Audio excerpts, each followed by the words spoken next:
कैसा लगता है जब आप अपने एनुअल परफॉर्मेंस रिव्यू में जाते हैं? आई एम श्योर आपको बहुत नर्वस फील होता होगा। होता है या नहीं होता है? हाँ जी। तो मेरे ख्याल से सभी को वो नर्वसनेस फील होती है कि पता नहीं क्या होने वाला है और मेरी रेटिंग क्या होगी, मेरा अप्रेजल कैसा होगा। तो दोस्तों, मैं सोचा क्यों ना आपको 5 टिप्स बताऊं जिससे कि आपका परफॉर्मेंस रिव्यू शायद बहुत अच्छा हो सकता है। तो सबसे पहला टिप तो दोस्तों यही है कि आप उस रिव्यू में जाने से पहले बहुत अच्छी प्रिपरेशन करें। आप प्रिपरेशन किसकी करेंगे? अपने स्ट्रेंथ्स की, अपने वो सारे एरियाज ऑफ इंप्रूवमेंट की, और अगर आपने कुछ ऐसे काम किए हैं जिसमें आपने कुछ पर्टिकुलर चैलेंजेस को ओवरकम किया है, जो कि एक पर्टिकुलर प्रोजेक्ट रिलेटेड हो सकता है, टास्क रिलेटेड हो सकता है, या आपकी एक अपनी इंडिविजुअल वीकनेस हो सकती है जिसे आपने ओवरकम किया है, तो उसे भी अपने माइंड में रखें और एंटिसिपेट करें वो हर तरीके के क्वेश्चंस जो आपका मैनेजर आपसे पूछ सकता है। क्योंकि आप अपने मैनेजर को ज़्यादा अच्छे से जानते हैं, तो आपको पता है आपका मैनेजर किस तरह से सोचता है और किस तरीके के क्वेश्चंस और बन सकते हैं जो कि आप और आपके मैनेजर के बीच में होते रहते हैं, जो कॉन्वर्सेशन होती रहती हैं उससे रिलेटेड हो सकते हैं। सो मेक श्योर एंटिसिपेट करिए और तैयार होकर जाइए अच्छे से। उन क्वेश्चंस की सब तैयारी करके जाइए कि क्वेश्चंस से भी क्वेश्चंस बनते हैं। That's one. The second thing is दोस्तों कि आप through out that performance review confident रहें, पॉजिटिव रहें। मेक श्योर कि ये मत सोचें कि पता नहीं मेरे अप्रेजल का क्या होगा, कहीं बुरा हो गया तो क्या होगा, मेरी रेटिंग खराब हो जाएगी। नहीं, थ्रू आउट पॉजिटिव रहिए और ये सोचिए कि मुझे इस परफॉर्मेंस रिव्यू में जो भी मैंने काम अच्छा किया है उसे बेस्ट प्रेजेंट करना है।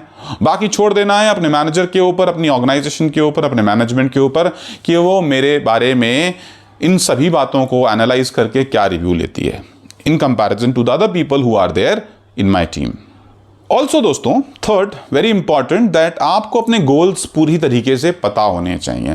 याद रखें कि आपके जो भी KPIs हैं, जो भी आपके परफॉर्मेंस इंडिकेटर, की परफॉर्मेंस इंडिकेटर्स हैं, वो आपको जुबान पर रखे हुए हों कि आपने गोल सेट किया था। उन गोल्स को अचीव करने के लिए आपने ये इनिशिएटिव्स लिए, आप इस महीने यहाँ पे थे, इस क्वार्टर में यहाँ पर थे, और अब बाय द ईयर एंड आपने इतना अचीव कर लिया है। आपका एक क्वांटिफाइड वे में, वो पूरा टैबुलर वे में आपका वो पूरा परफॉर्मेंस आपके पास भी कहीं ना कहीं तैयार होना चाहिए। हो सके तो फिजिकल हार्ड कॉपी भी रखिए, और ना हो तो यूजुअली ऑर्गेनाइजेशंस में ये भरवा लिया जाता है पहले ही, पर आप अपने पास एक फिजिकल हार्ड कॉपी भी रखें just in case if you want to refer to immediately during the performance review. Also you can refer and clarify if your manager has a question related to it. Fourth दोस्तों, feedback लीजिए regularly. Don't wait for the last annual appraisal, annual performance review जहां पे आपको forcibly feedback दिया जाएगा। Make sure अपनी आदत बनाएं, मंथली बेसिस पे, वीकली बेसिस पे हो सके तो, नहीं तो कम से कम मंथली बेसिस पे, और मंथली बेसिस पे भी नहीं हो सकता है तो कम से कम क्वार्टरली बेसिस पे। अगर आपका मैनेजर आपको फीडबैक नहीं दे रहा है तो आप अपने मैनेजर के पास उसे अप्रोच करें और उससे टाइम लेकर फीडबैक लें। This will show how serious you are towards your role, towards your performance, towards your appraisal, towards your growth. So अगर आप ये रेगुलर वे में ले रहे हैं तो कहीं ना कहीं आपके मैनेजर के माइंड में भी ये बात जाती रहती है कि that he is progressively tracking his goal versus achievement and is seeking input from me. He considers me valuable enough to give him the feedback. First of all, that importance also you have to give to your manager. And वो कहीं ना कहीं उसके mind में रहती है, और अगर आप उसके अकॉर्डिंगली उसे अचीव करें तो उसके माइंड में वो पूरा उसका याद है, वो उसने ऑलरेडी अपने माइंड में आपका परफॉर्मेंस रखा हुआ है। Maybe he is not even required to see in that excel sheet और the sheet which has been given to him कि आपका परफॉर्मेंस कैसा रहा है। ही रिमेंबर्स, और मे बी शायद आप ही के बारे में उसको याद रहे। बहुत से लोग ये काम करते ही नहीं है क्योंकि।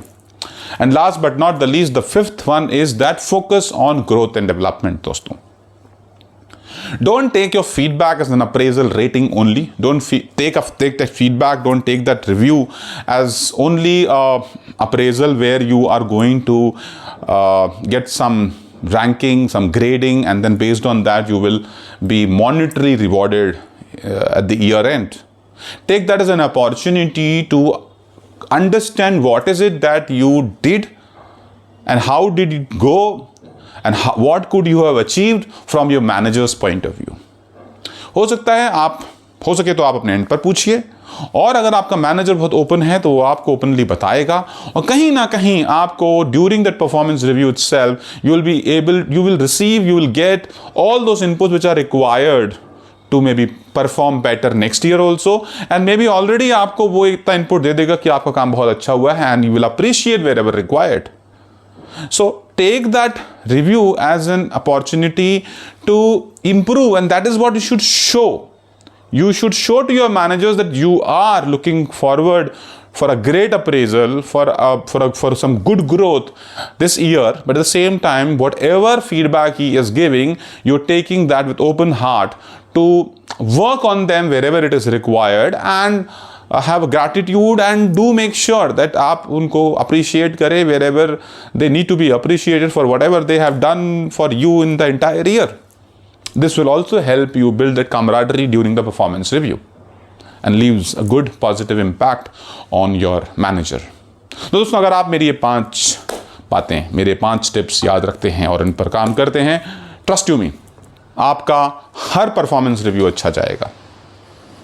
तो दोस्तों, अगर आपको मेरी वीडियो अच्छी लगी है, मेक श्योर दैट आप मेरे चैनल अजित पनिकर ऑफिशियल को सब्सक्राइब करें और नोटिफिकेशन बेल जरूर दबा दें. मिलता हूं अगली वीडियो में, तब तक के लिए take care, all the very best.